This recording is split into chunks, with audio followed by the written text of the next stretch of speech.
ভিত্তিতে র্যাব ৯-এর সদর কোম্পানির একটি আবেদনিক দল জানতে পারে যে সিলেটের হযরত শাহজালাল রহমতুল্লাহ আলাহির মাজার গেটে একজন জাল টাকার কারবারি জাল টাকা সহ অবস্থান করছে। উক্ত সংবাদের ভিত্তিতে র্যাব ৯-এর আবেদনিক দলটি সিলেটের শাহজালাল রহমতুল্লাহ আলাহি মাজার গেট থেকে একজন জাল টাকার কারবারিকে একজনকে গ্রেপ্তার করে পরবর্তী তাকে জিজ্ঞাসাবাদ করার ফলে সে জানায় যে তার হেফাজতে জাল টাকা রয়েছে এবং সে এবং তার ৩ জন সহযোগী সিলেটে কয়েকদিন যাবৎ জাল টাকা সহ অবস্থান করতেছে।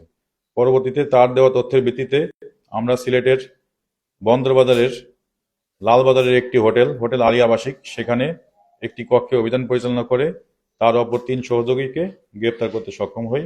গ্রেপ্তারকৃত ব্যক্তিরা জিজ্ঞাসাবাদে জানায় যে তাদের হোটেলের কক্ষে বিপুল পরিমাণ জাল টাকা রয়েছে। পরবর্তীতে তাদের বিভিন্ন ব্যাগ তল্লাশি করে তাদের নিকট থেকে ৫,০২,৭০০ টাকার সমমানের জাল নোট উদ্ধার করা হয়।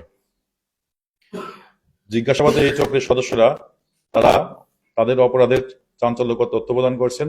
তারা সাধারণত জনসমাগম এবং ছোট ছোট দোকানকে টার্গেট করে সেই সব দোকানের কাছ থেকে কম মূল্যের কিছু জিনিস কিনে বেশি টাকা মানের সাধারণ মানুষকে প্রতারিত করে আসছিল। বিশেষ করে উৎসব এবং বিভিন্ন বড় ধরনের অনুষ্ঠানে তারা এই চক্রটি সক্রিয়। টাকাটা তারা ঢাকায় সরবরাহ করে আসছে। এর অরিজিনাল যে টাকা, জাল টাকা ভাঙিয়ে যে অরিজিনাল টাকা পেত সেটা তারা ঢাকায় বিভিন্ন বিকাশ অথবা অন্যান্য মাধ্যমে তারা লেনদেন করে ঢাকায় পাঠিয়ে দিয়েছে। আমরা তাদের কাছ থেকে বেশি পরিমাণ টাকা উদ্ধার করতে পারিনি, শুধু তাদের কাছ থেকে 4টি মোবাইল এবং অল্প কিছু টাকা যেটা জব্দ মূল্যে আমরা থানায় জমা দিয়ে দেবো।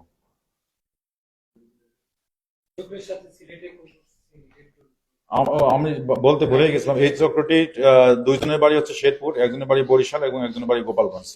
সিলেটের কারোর সাথে এই চক্রের জড়িত এই সন্দেহ আমরা এখনো পাইনি, তবে এটা খতিয়ে দেখতেছি আমরা।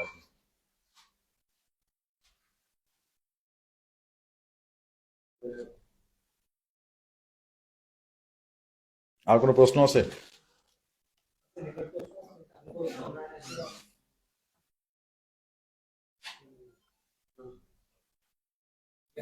ঠিক আছে, ধন্যবাদ আপনাদের আসার জন্য।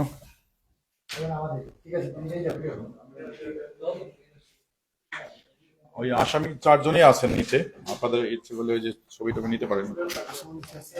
জি।